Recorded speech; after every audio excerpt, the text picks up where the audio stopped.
The Newsround on Off the Ball. With Gillette. Put your best face forward with our new and improved razors. This is News Talk. Yeah, you're welcome along. Monday evenings Off the Ball. First win in 13 competitive games for Stephen Kenny in Baku. Most welcome from his point of view. We'll hear from his press conference today. Another match tomorrow, of course, at the Aviva Stadium. Live commentary on Off the Ball tomorrow. Kevin Kilban will be along later on as well with his thoughts on the football show after 9. Andrew Trimble and Fiona Coughlin also on the way this evening just after 8 o'clock. Dreadful news from Munster. Confirmation that RG Snyman has once again ruptured his cruciate ligament. We will chat about that and the weekend's rugby after 8 o'clock. 53106, the text number. We're at Off the Ball on Twitter. Hello, Richie McCormick. Hello, Joe. Adrian Barry, come on in. Evening, Joe. Evening, Richie. So, 1 defeat and 7 now if you're Stephen Kenny, or a first competitive win in 13 efforts if you're Didi Hamann. Adrian Barry, talk to me. Where do I fall on that scale? I was talking to Kenny Cunningham about this on Friday's OTB AM, and I'm definitely in that box. If I look forward to the games coming around now, not so sure about tomorrow night, but definitely one of those that sort of looks forward to the games that are coming up. And we got a bit of bang for our buck the other night. I think it all needs to be caveated by loads of different factors, but you take the positives out of it. I think, when you look at the core of that team, if they're fit, we're not in bad shape. You nearly need statement of the blindingly obvious upcoming here, but maybe Jason Knight gets fit, we're okay. But you look at the strengths that we have across the goalkeeping position and across the back are pretty good, excellent and pretty good. And then in midfield, we're really missing that one person that can kind of I'm not even talking about a world beater. I'm not talking about anybody that's we're not talking about Roy Keane characters. A Jordan, we'd love a Jordan Henderson, wouldn't we? Yeah. That would fix lots of stuff, I think. Yeah, I don't think anybody's getting carried away in the same way that you couldn't get carried away over some of the defeats because the performances had some promising elements and because Kenny was blooding young players. Equally, we can't turn around now and say, well, 3-0 win. Anyone who had some doubts, you're all wrong. You were very foolish, but it's certainly a step in the right direction. I suppose, Richie, what you could certainly say is, as you're trying to make sense of where Kenny is and where he's going, is that a bit of a foundation has emerged, I think. We're seeing certain consistencies now in the team shape and in the personnel. And more than anything, this is not some crumbling empire. This is not a group losing faith in the manager. It's the opposite. It's going the other way. Things are gradually improving, and that's only a good thing. Yeah, I think it was evident from all of the pre-match press conferences last week, and I think in the display obviously on Saturday, that the squad is fully behind Stephen Kenny and what he's trying to do, along with Keith Andrews and Anthony Barry, I guess, in particular, given that there's been so many parallels drawn, I guess, between how Ireland are set up now and how Chelsea have been set up during their successful period of the past couple of years, whereby it's been a 3-4-3. And there have been certain tweaks made to that, including mid-game on Saturday with Darrell Horgan making way for Jamie McGrath. But everybody seems on side with the Kenny revolution from inside the camp, and everybody seems to think that they're moving in the right direction. Even Caoimhín Kelleher today, he was asked about the goalkeeping situation. Obviously enough, he says he's happy enough with the competition, but it is it's remarkable that there isn't any real talk that Darren Randolph should be in that squad anymore, because we've got three exceptionally competent goalkeepers in Gavin Mizounu, Caoimhín Kelleher and Mark Travers, who's the forgotten man, despite the fact that he's probably playing at the highest level of the three of them pretty regularly this season. So as Adrian mentioned there, at the back it looks absolutely fantastic. That back three probably has another few years in them. There's obviously some refreshing that will go on with that, but there are options there, and there are options in every area of the park. But we do, and it was blindingly obvious, particularly after the first goal on Saturday, the lack of a midfield. With all due respect to Josh Cullen, there's only so much he could do, but Azerbaijan were dancing through that midfield with regularity and with fair ease on Saturday, and that was a worry for me. The thing about Saturday was it was probably one of the worst performances from a Stephen Kenny team over the past 5, 6, 7, 8 games, and yet because Callum Robinson has found an eye for goal, it ends up being the best result, because we're scoring these chances that we're creating. Chidozie Ogbene coming off the bench, a brilliantly direct, I'm not going to say one-dimensional, but his MO is to run at players. But there's enough hope within that squad, within the age profile of the squad, and within the guess, the faith that they have in the manager, to say that things are going to get better. Like they are. Yeah. It's just a fait accompli. It's keeping that consistent, I guess, is going to be the main thing. Yeah, and that's why November is still important. You want to feel that there is a base that we're building on and there is a consistency about the performances. So Portugal at home and Luxembourg away. Discernible change in style, I thought, over the weekend. Adrian, Ireland had about 39% possession. At the same time, though, they were potent. They created 18 chances. 6 of them were very, very good, I would say, if not 7. Like, if we had taken them all, it could have been a rout. And you compare that with the nadir of the Luxembourg match, where, frankly, Ireland continually struggled to beat the Luxembourg press, but kept trying anyway, versus Saturday night, where Bazunu went long, I think, on all but three occasions. That's a massive turnaround in and of itself.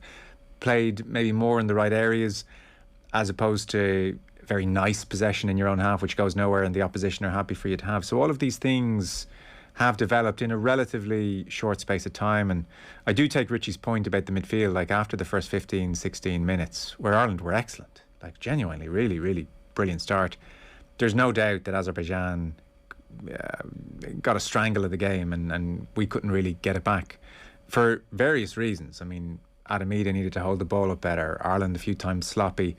I do think, and it's interesting that Anthony Barry is there at Chelsea. Chelsea, a little bit more so recently, have started moving towards 3 in the middle, like Kante half-time against Spurs and for the Man City game, and more recently again it was just Werner and Lukaku up front. Kenny Cunningham was in yesterday. I do agree with them. I do think for Josh Cullen and for Hendrick, it's a lot of ground to cover, because invariably our 3-4-2-1 is in reality a lot of the time a 5, a 2 and then the 3. And if you're that 2 in Cullen and Hendrick, it's a lot of work to get through and you can be played around pretty easily. I do think we may see over time a sacrifice of one of the 2 players behind Ida. So for the sake of this argument, I think we'll keep Callum Robinson based on his most recent performance. So probably, Horgan would come out in this instance, and somebody like a Jamie McGrath or an Alan Brown, or Jason Knight maybe. I haven't seen enough Knight, but I hear he can, attack as well and has a variety to his game. But like a McGrath or a Brown, who they're not out and out midfielders, they're not sitting midfielders, they can join attacks very well. So it wouldn't just be like Ida and Robinson alone and isolated. But I think Cullen and Hendrick will need a bit more help. That became apparent on Saturday. You need a link. Yeah, but again, Adrian, this is good to be talking about this stuff and like tweaks here and there, as opposed to, can we pass the ball? Should we just hoof it long? Do we need to get rid of Kenny? At least we're moving on from that conversation a little bit. Sweet release, isn't it? Like to be able to talk about that stuff. And obviously, in terms of the mix-up of style, Keith was obviously listening to you, Keith Andrews, when you were in, when you did your chat a few weeks ago. Tried to tell him. Joe, I told him. You communicated the needs of a nation, and alas, there it was. But no, I would agree with you. And actually, this on the basis that we're talking about a fairly fundamental position of the pitch, right, where it's pretty obvious, and like the names that you've mentioned there, they're the starting positions, they're the starting players, and they have a lot of work to do. And who's coming off the bench after that? Like, we're certainly really, really desperately short on options. Like, how many times do you find yourself barking at the TV with Ireland games for somebody, really, when it boils down to it, is somebody to put the ball in the middle of the pitch and be able to dictate play a little bit, to be able to spot a bit of danger, to be calm and technically good under a bit of pressure. I do think that would solve a multitude. But having said all that, like, I think for the reasons about the goalkeeping position, for the you look at the competition for places suddenly across the back, like incredibly strong. Robinson, he was clearly told, obviously, at the weekend, have a couple of pots at the goalkeeper. He's not up to much, as it turns out, was absolutely spot on. And look, again, the strike, particularly the first one, like sensational, no matter who's in goal, really, really good. So, and look, and we have options there, and there's other young players coming in, and even Bennett coming in, still really young, very little caps. So there's lots of reasons to feel very positive about all that stuff. We're really crying out for somebody like just to come in. The thing is, we were so spoiled in that position for so long that anybody that comes in, look at the stick that, like, with Glenn Whelan in that team now, I think we'd feel a lot more sort of reassured. I think he probably suffered from coming in off the back of obviously some world-class players one world-class player, and then obviously some very solid players after that. Whereas right now there's a real lack of quality in that position. But look, I agree with you anyway. The general point about being in a position where we can stop talking about whether Stephen Kenny's going to be around or not, and the positivity that exists around the team for footballing reasons and loads of other reasons as well. It's brilliant. Yeah. If things go horribly in November, he's back under pressure again. That's the reality. He gets that. But the crowd, by the way, restricted tomorrow to 25,000. There are about 300 tickets still on sale. I saw the FAI said. That was earlier on this afternoon, so maybe they're gone at this stage. I'm not too sure. Rich, I guess we should roll on into the news round. Get in your text, by the way, 53106. Curious for your thoughts on the game at the weekend or anything else, or get us at Off the Ball on Twitter as well. The news round is with thanks to Gillette. Put your best face forward with their new and improved razors, and RG Snyman Richie is entitled to feel a bit sorry for himself, I would think. Yeah, if it wasn't for bad luck, he'd have no luck at all. Munster confirming today that RG Snyman has re-ruptured his anterior cruciate ligament. The Springboks second row sustained the injury during yesterday's 43 points to 13 win over the Scarlets. Snyman had only returned from the same injury against the Sharks a fortnight ago after 13 months on the sidelines. And in between, of course, he had that Burns issue that forced him to miss the Lions series during the summer. I mean, if he'd been rushed back, Adrian, you might think, maybe that contributed to what happened here. But he was out for 13 months. It was a really good stint away from the game. I think the fire pit incident contributed to him having a longer layoff than he might have even needed. So ample time to do all the rehab you need and more. Scored a bulldozing try at Thomond Park against the Stormers, and that opens up the possibilities for big European games for Munster later on in the year, where they'll need all that heft and all that physicality, and then suddenly completely innocuous moment, gone, same injury, and his contract's up at the end of this year. He's played a grand total of 54 minutes for Munster. It's extraordinary.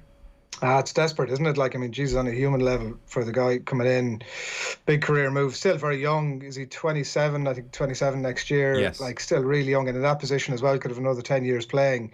It's desperately sad from that point of view. I'm sure Munster fans are thinking about it this evening, about not only on that level, but also the impact of the team, because that's a big investment in every regard in terms of what he could add to the team. And you mentioned his size there, I think, and that is unfortunately an impact and a negative mitigating factor for the position that he's in with the injury that he has. He's got serious heft, obviously, got serious size. I was just doing up a bit of reading before we come in here and asking a couple of people who know about this stuff, and just in terms of a general steer on the general possibilities about even getting back to play here. And one piece that was sent through to me here, it's a study from a Swedish university where they were saying almost 1 out of 5 top level, this was a study of footballers now admittedly, but just to give some context, almost 1 out of 5 top level professional male footballers sustained a second ACL injury after the first. So 1 in 5 go on to sustain a second one, and I think the number is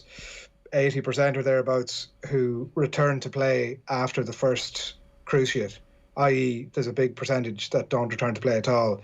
Now look, that's a different sphere, and it's a different game, but that's what they're the types of conversations he'll be having, I'm sure, now over the next few days and the next few weeks. It's it's really tough for him. All right, so do you mean of the players who suffer a second cruciate and then return again, 80% of those don't come back, is it? 81% of players return after the first cruciate injury, and then after that, it's obviously a law of diminishing returns, where after a second cruciate, it can look at. I know it's blatantly brutal. obvious. It can get very tricky after that, and there's stuff. There's stuff that at a lot of this stuff obviously is way beyond my level of comprehension, but there are other complicating factors that come in with somebody of his size, and the impact that can have on the knee, particularly even away from the ACL and stuff. So no, it's true. You do, and when it happened the second time, it did beg the question: is there some inherent weakness there? Unfortunately, and hopefully they can find a way around it, and he gets back. So Jason Knight, then, he is fit again. Richie, this is for the match tomorrow, obviously. Yeah, back in contention for the Republic of Ireland's friendly with Qatar tomorrow night. The Derby midfielder missed the win in Azerbaijan due to a fever. However, Darrell Horgan and Josh Cullen are both doubts for the game at the Aviva.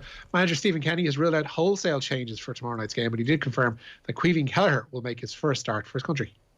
Yeah, no, Caoimhín is a real natural goalkeeper. He's such a terrific talent. Obviously played 10 times for me as under-21 manager, so I'm well aware of his qualities, and he's terrifically well. Just unfortunate last season when he was injured, and that opened the door in March for Gavin Bazuna, who's been terrific. And obviously Caoimhín made his debut at half time in the game against Hungary, but this is his first start tomorrow in front of the home crowd, so he deserves it. I'm glad to hear he's not planning on wholesale changes, actually. I think what this team needs now and this group needs now is consistency together. They've kind of found a bit of a shape and a bit of a foundation. They should build on those relationships. Like, I don't think waste this game by just giving game time to people that aren't going to feature next month. I think go again, let that back three look at around at each other and say, God, I really like playing in this. This is really working. And let Amabama Deli and Doherty get to know each other a bit better. And like God McLean was very good on Saturday as well. I would go as similar as you could. Get Ida back out there. Like, don't put in James Collins. Don't put in somebody else. I'd get Ida back out there, and like, he wasn't very good by the standards he set in Portugal on Saturday. He didn't hold the ball up well at all. I'd get them all out again if you could, and let their clubs worry about it when they go back, because I mean, you look at the likes of, I was just reading here in Dan McDonald's piece, Bazunu, Amabama Deli, Ida, Josh Cullen, Jamie McGrath, Troy Parrott, Ogbene. They'd never actually been in an Irish game where 3 points were picked up, Adrian. Like, I saw that. That's let them get back out, home crowd, get another win, and sail off happy, and God, thinking I can't wait to get back in November and go again, Yeah, I think everybody needs that, don't they? I think that, like, even you mentioned earlier on about the pressure on Stephen Kenny, and it did feel like that away win. Like, look at it's Azerbaijan, but like you said as well, you can't have it both ways. You got to take it. You got to take it when it's there. I do think that that's absolutely spot on. You got to get them out, and most of those, like, they're not our lads, like McLean maybe aside, but like none of them are really that age where you're kind of flogging them. I do think get them out there. Do you know, on the point you were making earlier on, right? I was thinking about it just after we were chatting. I'd love to get one game, right, just for one game, lob in Jordan Henderson. I mentioned him, so let's go with him, or somebody who was really proficient at that position, and just see how good this Irish team are. I'd love just to get a look and see you'd be so excited about the potential that will be there, and it does feel as if that's that's just a significant one at the minute. But did you think Cullen and Hendrick were that bad? I genuinely thought they just weren't helped very much. It was a man-power thing. It was noticeable in the second half when Jamie McGrath was brought on, and he was that link between midfield and the attack, that there was a little bit more solidity around the midfield and a little bit of an ability to actually play the ball and create those chances. Not to a brilliant level, but certainly it was an improvement on the first half. There was an issue as well where McLean and Horgan were getting in each other's way almost, because McLean was playing as a wing back and Horgan was still playing wide on the left-ish. So there was a lot of kind of spatial issues. You saw it especially actually around the first goal with Robinson, is that Horgan almost runs into McLean's path and almost makes a Hames of that build-up. But having that link and having almost somebody sitting behind, I know McGrath was still playing with a bit of width, but somebody in behind the strikers, in behind the forwards, and a link between midfield, meant that Cullen and Hendrick could actually do the jobs that they were, I guess, you thought that they were going to do when they started in that team. But there was too much being asked of the two of them to sit in midfield, have Cullen essentially be the mop-up artist, and for Hendrick to be the link between midfield and attack. It just wasn't working. And especially the way our wing backs play, it wasn't going to work that way. I think Doherty and McLean could have been a bit braver and stepped up and helped them out a bit more at times, as opposed to just saying, well, we're in our back five, we're all comfy, you boys do your thing. I do take the point, Adrian. I mean, there's a reason Jordan Henderson plays for Liverpool and Josh Cullen plays for Anderlecht. But I actually thought him and Hendrick did okay in so much as you can when the team lost control of the game a little bit. You need to get those Jordan Henderson posters down. I know, yeah. Do you know, the point is, even, like, look, maybe they come on now, right, in leaps and bounds. Hendrick particularly just has never become the player that we had all hoped that he would. But maybe under Stephen Kenny, look, you don't want to be maybe he does. Maybe that sort of, it's that. Really, what I'm getting at is that consistency of your 7.5 out of 10. That's what you want in there all the time. Look at, if he continues to play like he did the last day, then that's all. We're fine. And I don't know, maybe it's whatever it is, a 6.5 or 7 out of 10, and we're delighted with just to have that. But it is definitely what the point I'm getting at is that consistency and kind of reliability. We're just not sure with the players that we have there at the minute. What we're going to get from one game to the next. Because actually, a lot of those players that we've name checked, even around the midfield area, have had really good games for Ireland. But it's just sporadic. You want somebody in there who's delivering that for you every game. We want that 7 out of 10. 53106, please. Give me Adrian Barry's rating for this news round out of 10. I'm curious. We'll work out a mean there and see what we end up with. I would think an 8.5 so far for Adrian, Richie. Yeah, in and around. I think my ACL knowledge, my ACL knowledge there is the research gets you over the line. I'm giving you an 8.5. Yeah, I didn't even Lynn Shopping University. I could have gone into a bit more detail on that, Joe, if we'd done. But, I'm just relieved you haven't mentioned Squid Game yet. We're doing really well. Let's try and keep that under wraps. You mentioned you mentioned Queeving Keller. He was explaining, Rich, about his reasons for not going out and loan a la Bazunu. Yeah, exactly. Bazunu has established himself as Kenny's first choice over the past 6 months, and while the ex-Shamrock Rovers keeper has gone out on loan from Manchester City, the Corkman is stuck with Liverpool as Allison's understudy. But Kelleher says today that he insists he wouldn't swap journeys even with the Portsmouth loanee. Yeah, I think I don't regret anything. I don't. Completely different. Everyone different individually, different journeys or whatever. I think the way my career has been completely different, so I don't have any regrets. Could I have done stuff different now? I've done everything the way I wanted to do, and I'm quite happy the way it's turned out at the minute. Yeah, Queeving Kelleher there, speaking from Mexico 86. What the hell went on with that? Weird. Yeah, apologies for that. You wouldn't change a thing, short answer. Yeah, okay. So Wales playing this evening over in Tallinn. Yeah, they are seeking a first win in 3 World Cup qualifying matches after back-to-back draws. Rob Page's side take on Estonia from 7:45. Aaron Ramsey captains the team from midfield. He's a potential signing, of course, for Newcastle in the January window. Steve Bruce and his Newcastle players met with the club's new owners today. Amanda Stavely and Mehrdad Gurdousi spent around 90 minutes at the Newcastle training complex today.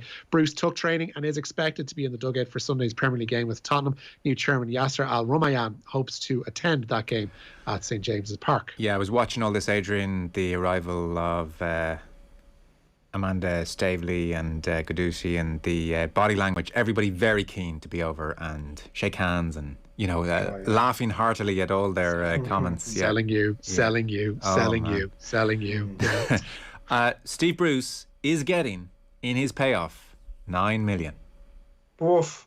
A lot of chippy Really? cheese. Yeah, I don't know how he negotiated a deal where he would get 9 million when he inevitably got the sack, but he's done it. How long has he got left on his contract? He Don't know. must have a couple. I think I was reading it was described as a rolling contract. I don't know how many years he has left. But I want one of those, whatever that is. 9 million. But I suppose the thing is, right, like, look, we've seen the sums that these people have. It's like, it's monopoly money. They couldn't, I imagine like the negotiation was like, Bruce, somebody said to Bruce, listen, go in and ask for 9 million, right? That's your starting point. See where you go after that. And he went in and went, yeah, I'll have 9 million. Sound. See you later. I know. I'm sure that's, It's a hell of a profession, isn't it? Like, getting sacked is one of the great things that can happen to you. Yeah. Well, people shouldn't feel any degree of sympathy for Steve Bruce or Sam Allardyce or the likes of these lads. They're they're career managers, and like it's the peaks and troughs. He knew as soon as this stuff was flagged years ago that like it wasn't going to last from. It's, you know what I mean. You're not going to be signing Mbappe and like handing him over to Steve Bruce. His main aim for the last 18 months was to hang on to that job just so he could get sacked. That's it, because he gets that massive payoff. He probably gets a few extra bob because the Saudis have come in and they're replacing him almost straight away. One presumes like he's still in the job, obviously. But he just once he saw the Saudis, he's like, right, hang on to this gig. These lads are going to give me a massive wodge, and I'm going to go away into the sunset and have a pint of wine. He's happy out. Yes or no only, because I got a wrap. If I was to throw 9 million your way, Adrian, would you quit all your jobs and not work again, or would you work again with 9 million? Oh, Joe, I'd be in work first thing in the morning. You know that. Come on. To hand in your resignation. Yeah. Me and Brucey were hitting the Caribbean. You'd be in to deliver a few home truths to people. Richie McCormick, 9 million. Are you still working? Oh God, no, Yeah, definitely I'm no. I've got my trotters up, and I'm telling everybody what I think of them. Yeah, I'm done. I'm done. Squid Game is one of those shows that makes me break out in a cold sweats, as Paul. Look, it was the lengthy-ish discussion in the Off the Ball office earlier on. Adrian Barry leading the charge. We'll return to that at another stage, if that's okay, Adrian. Spot on. I look forward to it, Joe. Very good. Richie McCormick, thank you. that's nuts. All right, fellas. Cheers for that. Competition time. Your chance to win big. News Talk's cash machine. We opened the lines again this morning for your chance to win big with our Game News Talks cash machine today. €5,555.54 in the cash machine. We called Mark Kinsella after 3 o'clock. He picked up within the 5 rings. He told us the correct amount, meaning he walked away with the money. Good man, Mark. You could be next. We'll be topping up the cash machine tomorrow morning on News Talk Breakfast. Tune in 8 a.m. We'll tell you exactly how much you could win. Nathan Murphy is going to be on the way next. We're going to chat through the Irish performance a little bit more and bring you some of what Stephen Kenny was saying today. Kev Kilban on the way after 9. Andrew Trimble and Fiona Coughlin on the way after 8. The News Round on Off the Ball. With Gillette. Put your best face forward with our new and improved razors.